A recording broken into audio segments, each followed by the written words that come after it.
Ano to paramihan? Kasi meron akong 3 ways sa pagpapadami ng mga Syngonium album.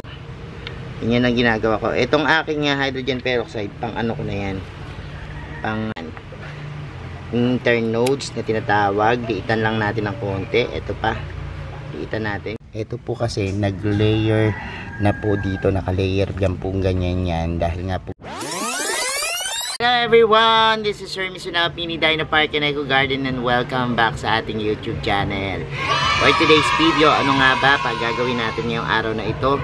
Kanina bago kami umuwi sa garden, may naharbat ako, no. This is a kind of Syngonium, ano. Ito po yung variegated Syngonium, ano, o Albo Syngonium.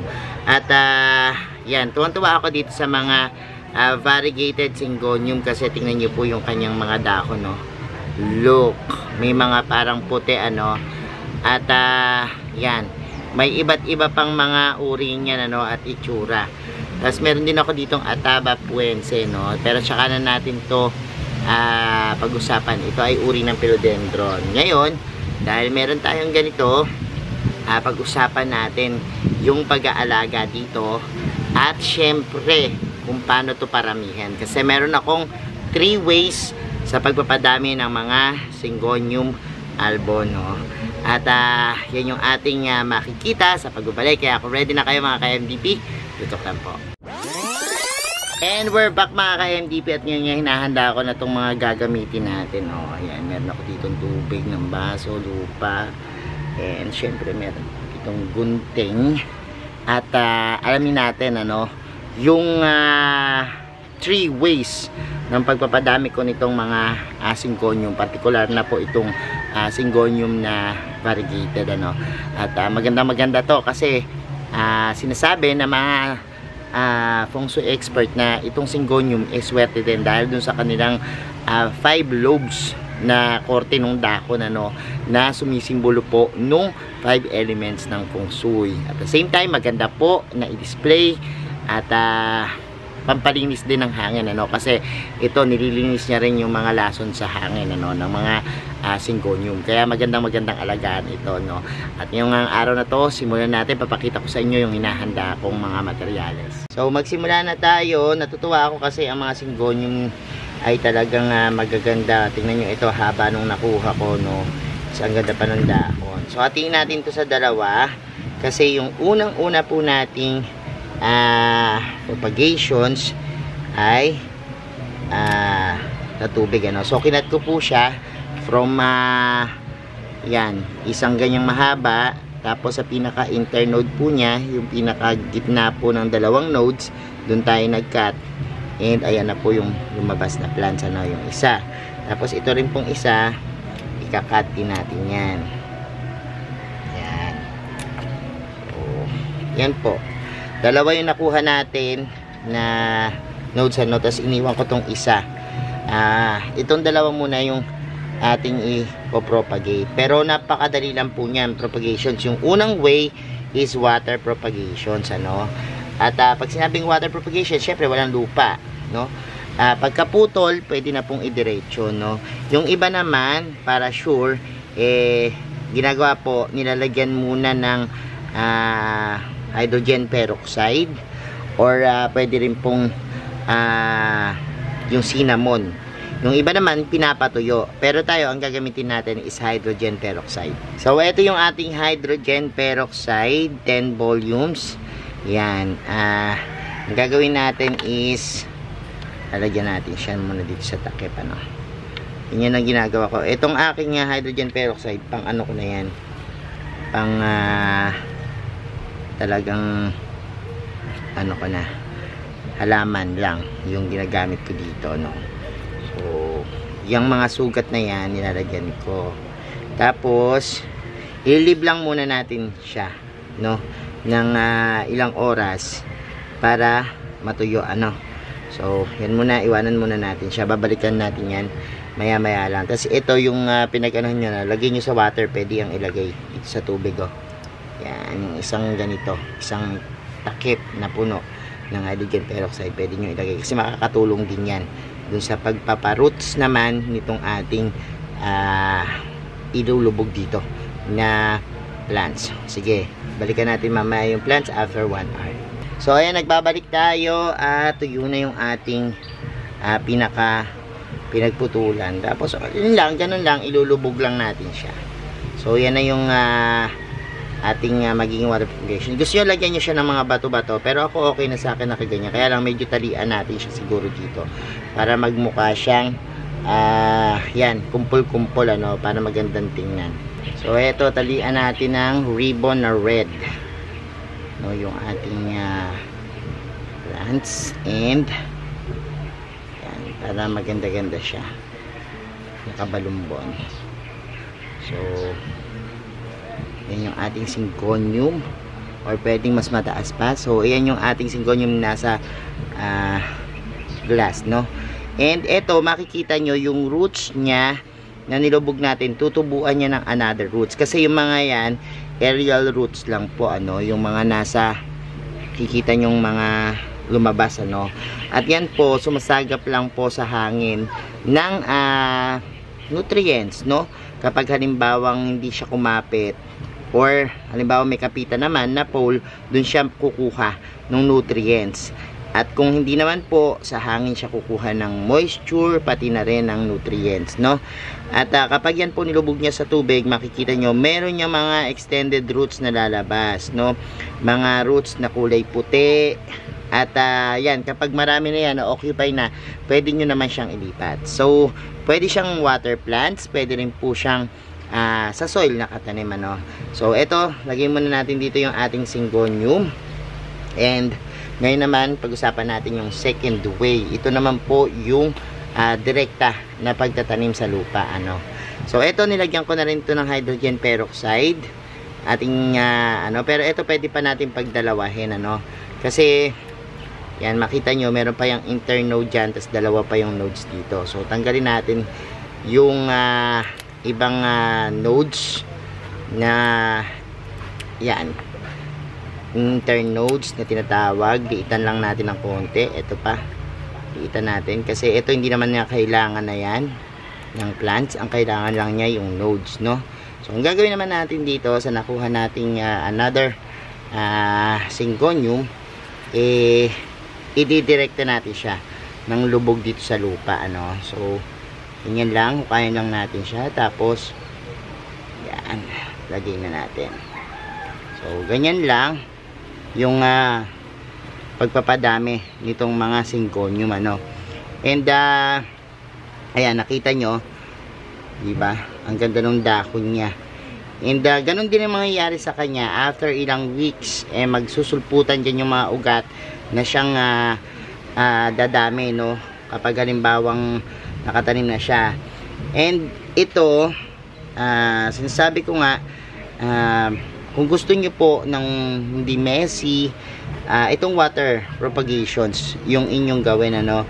Kasi minsan kapag nag-display tayo sa bahay ng merong lupa, madalas yan, nagkakaroon ng dumi o stain yung ating mga pinag-displayan. Pero kung halimbawang ang gusto nyo naman, yung ganito lang, water lang, pwede. Sa pag-aalaga, pag-usapan na natin, ano, bago tayo pumunta doon sa pangatlo nating way ng pagpapadami ng syngonium.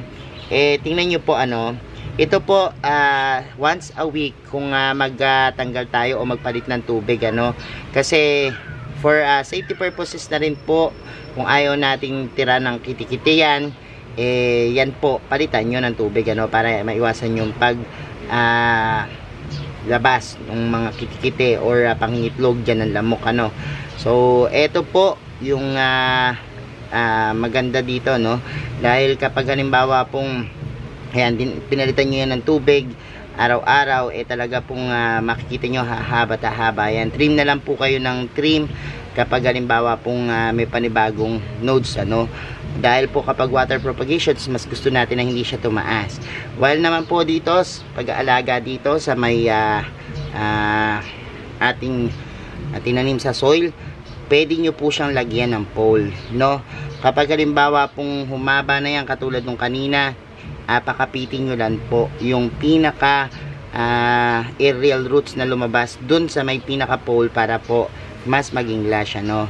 At ugaliin din po yung pagtitrim, ano, kasi mas tinitrim natin yung halaman, mas kumakapal, no. Kasi pag pinahaba natin ng pinahaba, makita nyo ang laki na nung patlang mula dun sa kanyang mga pinaka internode, ano, lumalabas, susunod na node medyo mataas na.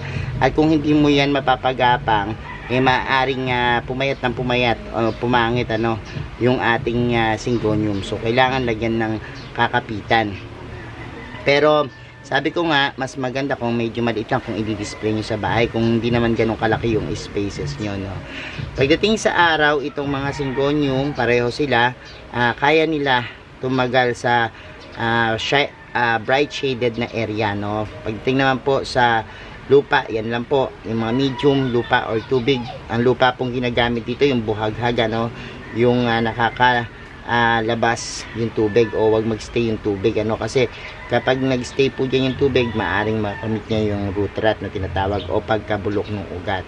Kaya po mainam na yung inyong gamiting lupa is fast draining. Pwede po kayong gumamit yan ng compost, tapos haluan nyo po ng bulok na ipa, pwede po yan, or carbonized rice hull, basta halo-halo nyo rin po.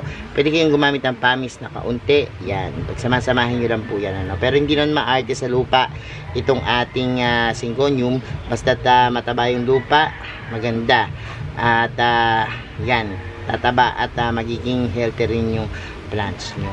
So yan lang naman yung mga basic na pag-aalaga nitong mga syngonium albo natin. At binigyan lang siya ng enough na sunlight, ano, kasi minsan kapag yung nasa loob ng bahay, nagpe-fade po yung pinaka variegations niya, no. Pero kung bright area, shaded bright, pwede mas mabibigyan siya ng mas maraming light from sun, maganda po, no, na magkaroon yan para makapagpa-develop siya ng mas magandang variegations yung kanyang dahon. So yan po yung two ways natin. Yung susunod nating pagpapadami, papakita ko sa inyo, ano, kasi nandoon yung plants natin. Yung ilang buwan na nakakalipas, kinuha ko. At ngayon po, humaba na siya. Makikita natin siya. And para dun sa ating pangatlo na proseso, no, ng pagpapadami nitong ating albo na syngonium, madali lang po. Tinatawag itong layering, no. Ano nga ba yung layering? Pwede po siyang air layering, pwede rin po siyang ayan, sa soil, no. Yung air layering na tinatawag, yun po yung mga binabalutan ng moss, ano. Yung mga nodes na yan, makikita nyo, pwede yung balutan ng pinaka moss, no, yung katulad na nakikita natin sa marketing, no, pwede yan. Tapos pag tinubuan siya ng maraming ugat, ayan, pwede nyo na siyang ikat, no. Yan yung isa sa mga way ng pagpapadami through layering, yung air layering. Pero this time sa mga albo po na yan syngonium, ang gagawin natin is ikakat natin siya, kasi ito nag-layering po siya sa lupa, no. Pakita ko sa inyo, ayan yung kanyang pinaka yan, mother plant na kinuha rin natin sa Santa Maria nung nandoon tayo.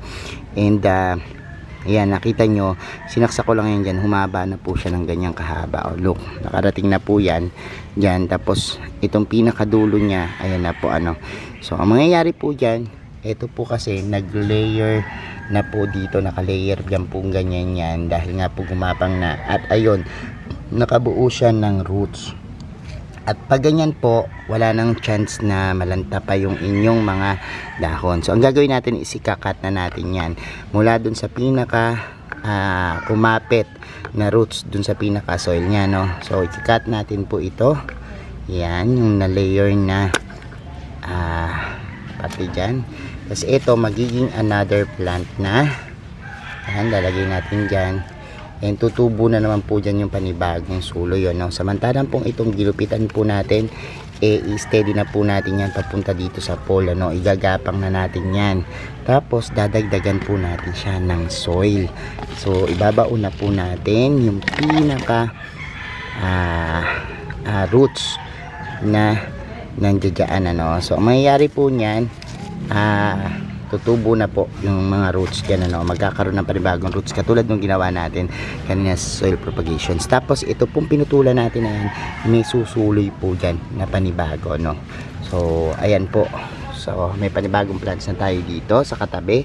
So ito naman po yung isa nating mother plants. So kung gusto nyo pa ng mag layering pa, dahil haba po yan, maglagay kayo ng isang pots pa dito, for example isang pots na nakaganyan, tapos pagapangin nyo po uli siya hanggang sa mag-ugat. Yan po yung tinatawag na layering, no, pagdating dito sa pagpapadami ng mga syngonium. So ayan, napanood nyo na yung pagpaparami ng syngonium, yung tatlong paraan, and nakita nyo na yung tamang pag-aalaga nito, no. At ayan, mag-alaga din kayo ng mga syngonium dahil magaganda ito paramihin at ang ganda-ganda niya talagang tingnan, no. So thank you po sa lahat na nag-share, nagko-comment sa ating mga video, sa mga hindi pa po nag-subscribe sa ating YouTube channel. Kung bet nyo po yung ganitong usapan, plants and gardening, mag-subscribe na po kayo, no. Huwag nyo pong kalimutang i-hit yung notification bell para laging updated sa aming latest uploads, pati po sa iba't iba nating social media account, sa ating TikTok, Instagram, Facebook page. Search na po Hermie Sunaho or Mini Dino Park and Eco Garden, makikita nyo na yan. Salamat ng maraming mga ka-MDP, and yan, see you po sa susunod na video. So si Hermie Sunaho nagsasabi sa inyo ng happy planting. Bye!